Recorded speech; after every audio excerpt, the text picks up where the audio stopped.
Ladies and gentlemen, welcome to the 2019 Peace to Prosperity Workshop.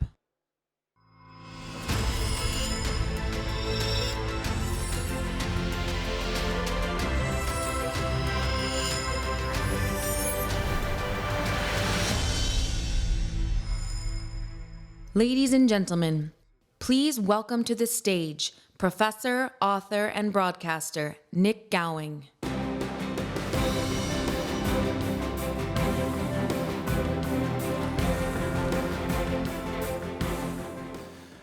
Good morning. This is a workshop, I remind you, and let me just remind you as well what we're trying to do. We're trying to make sure we create a basis and a foundation for understanding. So it's in that spirit that the proceedings are going to continue today. We're going to look at the three pillars for growth, on unleashing economic potential, on empowering the people, and new foundations for growth, which we heard from Mr. Kushner yesterday with the big economic plan.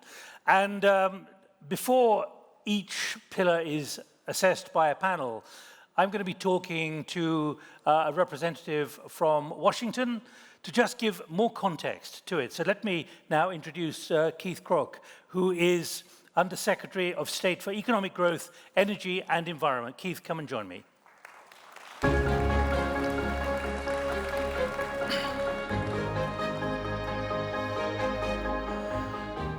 So we're going to keep the pace going, Keith, and your job here is to really help us understand how the economic potential can be unleashed as you see it in your position as Undersecretary, and it's a long list of things you're Undersecretary for. But give us a few minutes on what your perspective is coming from DC. Yeah, sure, Nick. If you look at my role, it's to head economic diplomacy for the United States, and to me, what that mission is all about is maximizing growth for the sake of advancing prosperity and peace around the world. So there's no other place I'd rather be than right here, right now, this week. And my life's work has not been in government. It's really been in building innovative companies, transforming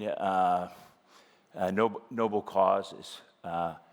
And, key to that is challenging the status quo, building high-performance teams. And I really believe that different temperaments, talents, and convictions and diversity of thought is the catalyst for genius, and we certainly have that here.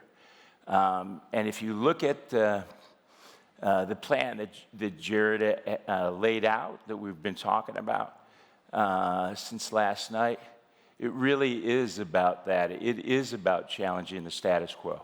It is about inspiring, mobilizing, unifying for that noble cause that's going to leave a profound and far-reaching impact. And I think in this region, it's at an inflection point. Technology changes a lot, certainly, but the young people change a lot. And that opportunity, I think, is tremendous, and Steve and Mohammed talked about that great opportunity. And it starts off with big, audacious goals in terms of economic prosperity, doubling the Palestinian GDP over the next 10 years. If you look at bringing the unemployment rate under 10%, reducing the poverty level.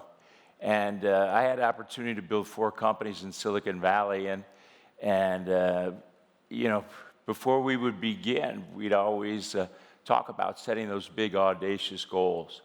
And, one of the things that I would always do before the last 2 companies were DocuSign and Ariba. We invented B2B e-commerce. Now 1.7 trillion goes through that Ariba network. DocuSign, 450 million customers around the world. And maybe I'll just share a little quote. One of the things that I usually say before we begin these mission of building these companies. And this is from 1891, a guy named Daniel Burnett, and I think it really sums up this plan and what we're trying to accomplish. Make no little plans.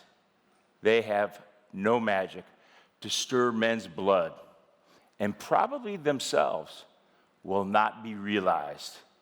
Make big plans, aim high, in hope and work, and remember that noble logical diagram, once recorded, will never die, but long after we are gone, be a living thing, asserting itself with ever-growing insistency. Remember, our sons and daughters and grandchildren are going to do things that would stagger us.